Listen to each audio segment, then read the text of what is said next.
नमस्कार, good morning, welcome to curiously education. ये है current affairs. I am Prashant Mawani. आज तारीख है 5 जुलाई 2022, दिन है ट्यूसडे और आज की पहली खबर है डिजिटल इंडिया वीक 2022 को गांधीनगर में प्राइम मिनिस्टर नरेंद्र मोदी साहब ने लॉन्च किया है। इसके बारे में हमने इससे पहले भी बात की थी। कल हमने बहुत सारी स्कीम्स के बारे में बात की थी, इज़न्ट इट। प्राइम मिनिस्टर साहब ने इसी मौके पर इस डिजिटल इंडिया वीक 2022 का उद्घाटन करते हुए ये कहा है कि India is guiding the world in the fourth industrial revolution. एक बहुत ही इंटरेस्टिंग बात उन्होंने बताई है। पे अटेंशन हियर दोस्तों।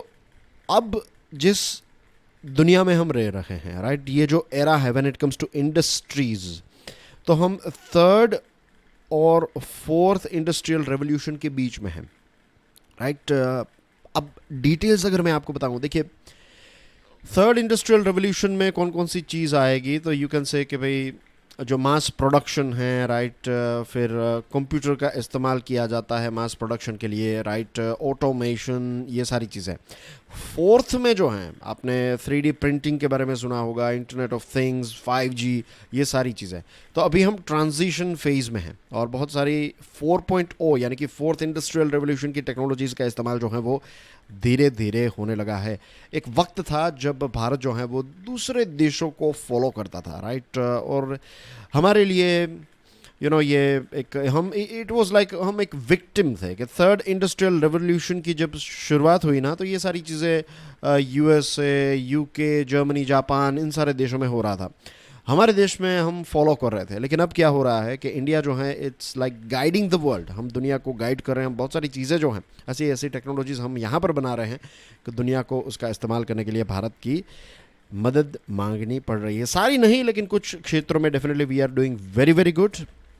और यही होता है कि अगर कोई देश, कोई समाज अगर जो मॉडर्न टेक्नोलॉजी चल रही है उसको अडॉप्ट नहीं करता है, राइट, तो समय उसकी राह नहीं देखता। समय जो है वो आगे बढ़ जाता है और समय उसका साथ देता है जो लेटेस्ट टेक्नोलॉजी को लेकर आगे बढ़ता है। तो यही चीज़ जो है वो हमारे देश भारत के साथ भी हो रही है, which is very very positive. उन्होंने ये भी कहा कि भारत में जिस प्रकार से ये रेवोल्यूशन आया है, ख़ास करके टेक्नोलॉजी का, और पर्टिकुलरली डिजिटल इंडिया कैंपेन जब से स्टार्ट हुआ है, तब से भारत में ईज़ ऑफ लिविंग जो है वो काफ़ी इम्प्रूव हो चुका है, इज़न्ट इट। आप याद करिए, आज से 8-10 साल पहले सिचुएशन कैसी थी, राइट। हमें लाइन में खड़ा रहना पड़ता था, ये सारी चीज़ें। आज बर्थ सर्टिफिकेट, बिल पे करना, राशन कार्ड, राशन, सारी चीज़ें जो हैं ये ऑनलाइन हो चुकी हैं। अब देखिए, कुछ आंकड़े पीएम साहब ने शेयर किए हैं। 23 lakh crore rupees, right, 23 lakh crore rupees पिछले 8 सालों में जो बेनिफिशरीज हैं डायरेक्टली उनके बैंक अकाउंट में सरकार ने ट्रांसफ़र किए हैं। This is because of jam Trinity, right, Jan Dhan Aadhaar mobile, इसकी वजह से, डिजिटाइजेशन की वजह से हो रहा है।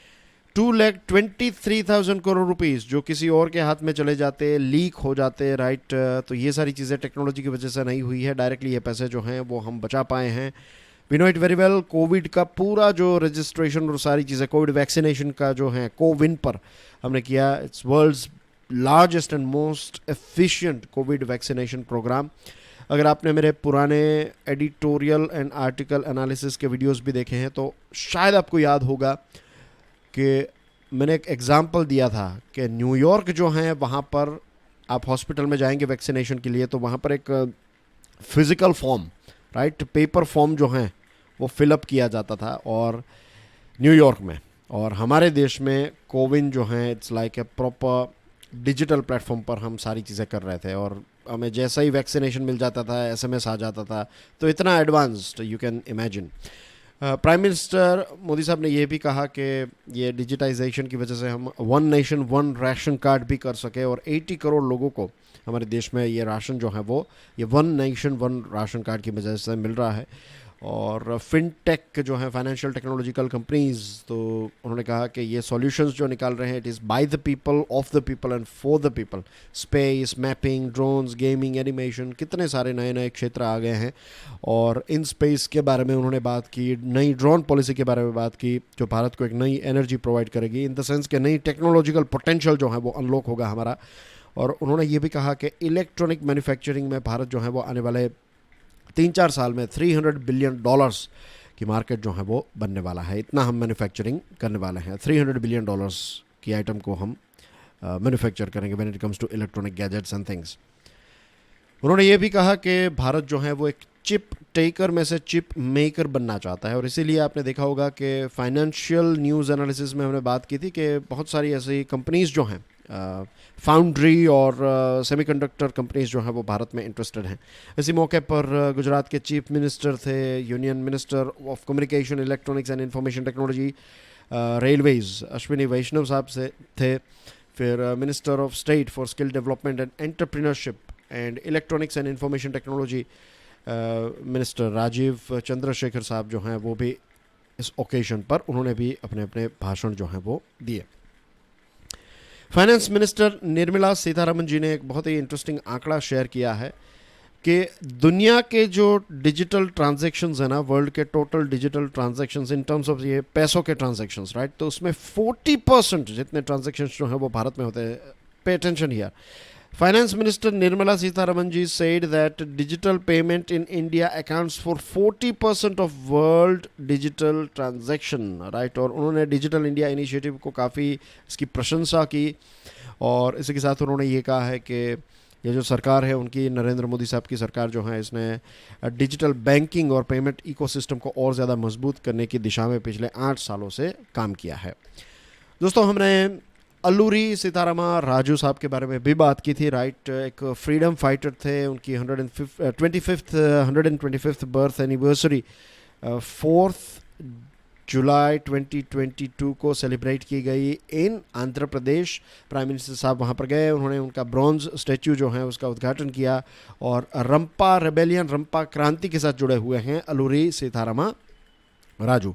प्राइम मिनिस्टर साहब ने ये बताया कि हमारे देश को हमें ऐसा बनाना है जो हमारे फ्रीडम फाइटर्स ने जो सपना देखा था उस प्रकार का देश हमें बनाना है। उन्होंने एस्पिरेशनल डिस्ट्रिक्ट स्कीम के बारे में बात की और कहा कैसे जो ट्राइबल डिस्ट्रिक्ट्स हैं उनको इससे बेनिफिट मिल रहा है। एजुकेशन क्षेत्र में 750 एकलव्य मॉडल स्कूल्स जो हैं वो खोली गई हैं, जो मदर टंग में एजुकेशन को प्रोवाइड करती है, और मदर टंग में एजुकेशन प्रोवाइड करने का लक्ष्य जो है वो नेशनल एजुकेशन पॉलिसी का भी है। मोदी साहब ने ये भी कहा कि इंडिपेंडेंस के बाद पहली बार ट्राइबल म्यूज़ियम्स जो हैं उनको खोलने की शुरुआत जो है वो भी उनके कार्यकाल में हुई है। और हमारे जो वाइस प्रेसिडेंट हैं एम वेंकैया नायडू साहब, उन्होंने कहा कि अल्लूरी जी जो हैं तो उनके साहस की वजह से वो जाने जाते हैं। रंपा रेबेलियन में उन्होंने ब्रिटिश के ख़िलाफ़ एक लड़ाई लड़ी और ट्राइबल्स को इकट्ठा किया, और उनके ट्राइबल्स जो हैं हमारे देश के आदिवासी के साथ जो अन्याय हो रहा था तो उसके खिलाफ एक आवाज़ उठाई, राइट। तो he was a great leader Alluri ji. 100th international cooperative day, आपके लिए एक प्रश्न है, बताइए who is the cooperative minister of our country. हमारे देश के कोऑपरेटिव मिनिस्टर का, मंत्री का नाम क्या है? Stick your answer in the comment section. I am sure regular students आपको बहुत ही ईजी लगेगा ये question, but I want you guys to answer it, right. और कोऑपरेटिव्स की बात करें, हमने बात की थी कि 100th इंटरनेशनल कोऑपरेटिव डे जो है, अब इस दिन को एड्रेस करते हुए हमारे जो मिनिस्टर हैं, जिनका नाम मैं नहीं लूँगा क्योंकि ये प्रश्न है आपके लिए, उन्होंने कुछ इंटरेस्टिंग फैक्ट्स कोऑपरेटिव्स के साथ जुड़े हुए फैक्ट्स जो हैं वो शेयर किया है। उन्होंने कहा कि हमारी जो संस्कृति है ना, संस्कृति का प्राण तत्व ही सहकारिता है। क्या यह सच है? आप सोचिए इसके बारे में। भारत ने पूरी दुनिया को सहकारिता और आगे बढ़ने का, सहकारिता के विचार को देने का काम किया है। भारत ने एक बहुत इंपॉर्टेंट रोल प्ले किया है when it comes to cooperatives. फिर हमारे यहाँ कितनी कोऑपरेटिव कितने समय से हैं? लगभग 125 सालों से हमारे देश में सहकारिता का यानी कि कोऑपरेटिव्स का इतिहास है।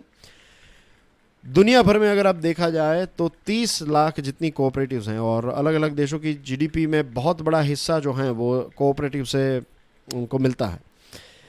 हमारे देश में 8,55,000, अब देखिए दुनिया में 30 लाख है तो हमारे देश में 8,55,000 जितनी सहकारी सहमतियाँ बनी हैं, और भारत की लगभग 12 करोड़ जितनी आबादी जो है वो सीधी इससे आर्थिक जीवन व्याप कर पाए और इस प्रकार से हमने इसका मॉडल को जो है वो खड़ा किया है। तो यू कैन अंडरस्टैंड कि डायरेक्टली 12 करोड़ लोग जो हैं वो कोऑपरेटिव्स के साथ जुड़े हुए हैं, उनकी इनकम इसके साथ जुड़ी हुई है।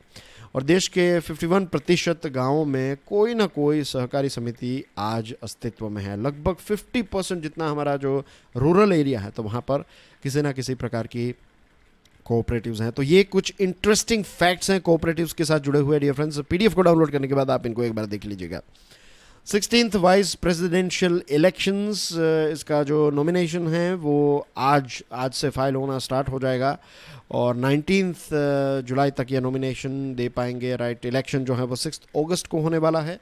और remember this is like vice presidential election, तो इसमें जो इलेक्टोरल कॉलेज हैं यानी कि कौन कौन वोट दे सकता है, तो दोनों हाउसेस के मेंबर्स, राइट। इसमें राज्यसभा के इलेक्टेड और सिलेक्टेड दोनों मेंबर्स और लोकसभा के सारे मेंबर्स जो हैं वो, तो टोटल 788 मेंबर्स जो हैं वो वोटिंग देंगे।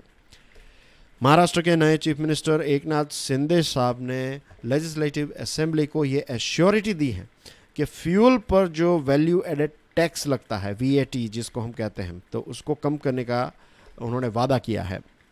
इसी के साथ कल का जो एडिटोरियल एंड आर्टिकल एनालिसिस था वो नहीं देखा है तो लेट मी टेल यू कि उसमें हमने बात की थी, इज़न्ट इट, कि जीएसटी में कुछ चीज़ों को ऐड करना चाहिए जो चीज़ें जीएसटी के बाहर हैं। तो एक तो हैं फ्यूल हैं, right, then you have electricity है, कंस्ट्रक्शन है, लेकिन ये दोनों चीज़ें जो हैं फ्यूल एंड इलेक्ट्रिसिटी, तो इसको ऐड करने की बात हमने कल की थी, आपको याद आ गया होगा।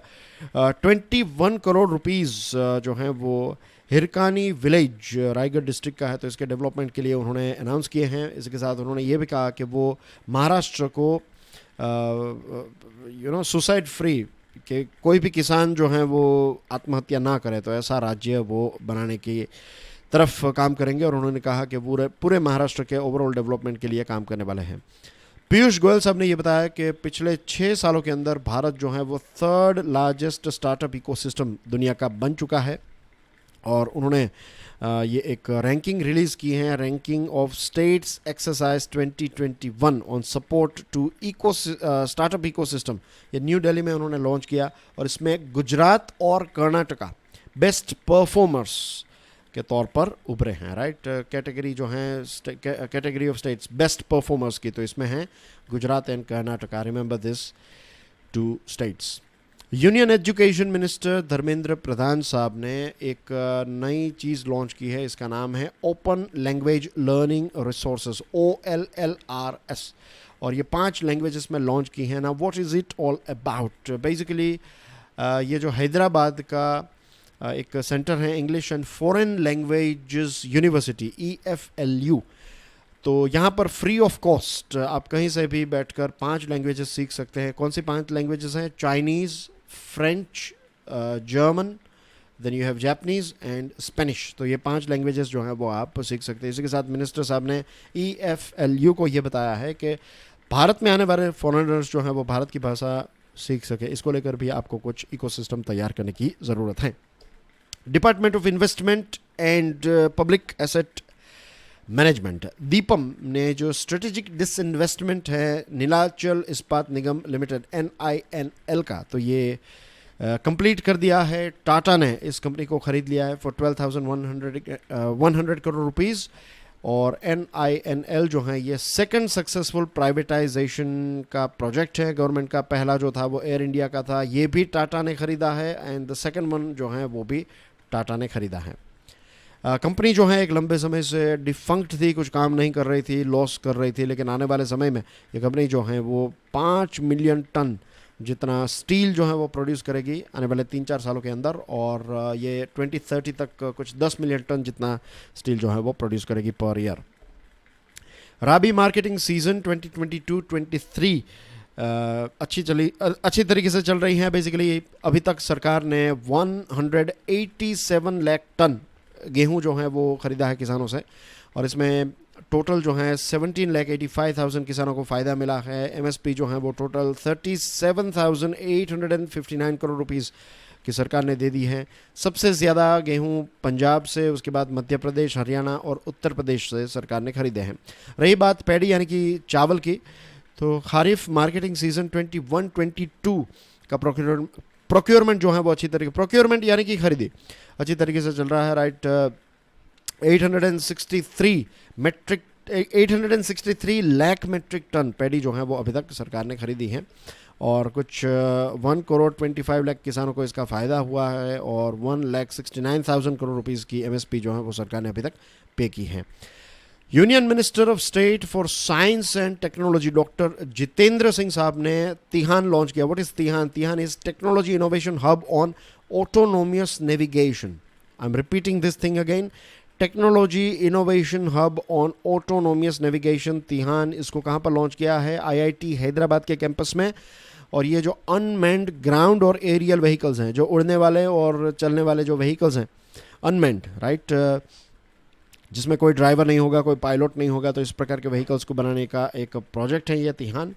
और मिनिस्टर सेड के तिहान IITH यानी कि हैदराबाद, IIT हैदराबाद जो है, is to become, the vision of Tihan IITH is to become a global player for next generation smart mobility technologies, and Ministry of Science and Technology has come forward to support the initiative। सरकार इसको support कर रही है और next generation की smart mobility technology को ये तिहान IITH जो है वो मिलकर करने वाले हैं।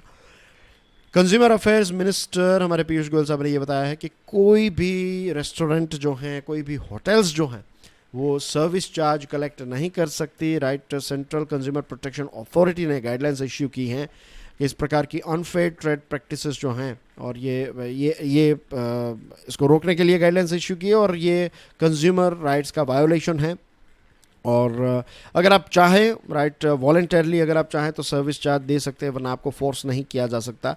और नेशनल हेल्पलाइन नंबर भी है 1915, या फिर आप NCH मोबाइल ऐप का इस्तेमाल करते हुए कंप्लेंट भी रजिस्टर करवा सकते हैं। उन्होंने ये भी कहा कि आप ये वेबसाइट पर जाकर भी रिड्रेसल कर सकते हैं। मीन्स हिमाचल प्रदेश में एक दुखद घटना हुई, एक एक्सीडेंट हुआ जिसमें 12 लोगों की मृत्यु हुई, 3 लोग इंजर्ड हुए। एक प्राइवेट बस जो हैं वो एक खाई में गिर चुकी हैं। Prime minister, president, chief minister Jairam Thakur साहब सभी ने शोक व्यक्त किया है, और एक्स ग्रेशिया अमाउंट भी PM मोदी ने अनाउंस किया है। 2 लाख रुपीज़, जितने लोगों की मृत्यु हुई है तो उनके परिवारजनों को नेशनल रिलीफ फंड में से 2 लाख रुपए दिए जाएंगे, इंजर्ड को 50,000 रुपये दिए जाएंगे। जयराम ठाकुर साहब जो चीफ मिनिस्टर हैं, तो उन्होंने 5 लाख रुपए का एक्स ग्रेशिया अमाउंट डिक्लेयर किया है, और 15,000 रुपये जो हैं वो इमीडिएट रिलीफ के तौर पर सभी इंजर्ड व्यक्ति को दिए जाएंगे, और ट्रीटमेंट जो है वो भी सरकार फ्री में प्रोवाइड करेगी। इंडिया ऑस्ट्रेलिया के बारे में हमने कल बात की थी, आज एक छोटी सी अपडेट है दोस्तों।